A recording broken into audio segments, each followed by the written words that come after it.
merkezden motosikletli polis timlerine. Yunus timleri. Bu vatan için canını vermeye her an hazır polis eşkali veriyorum. Demir atlara binen süvari gibiydiler. Kırmızı siyah giyindiler.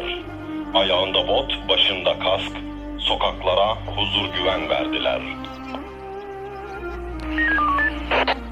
Gece gündüz, yaz kış demediler. Kırmızı mavi ışık gibiydiler. Onlar hep asildiler.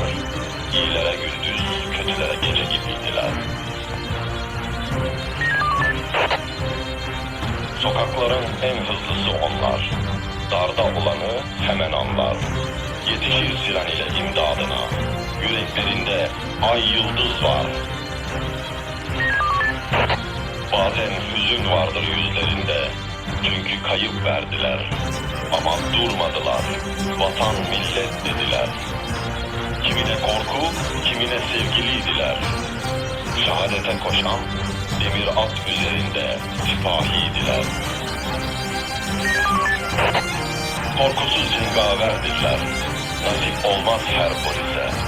Kırmızı siyah kefen giydiler.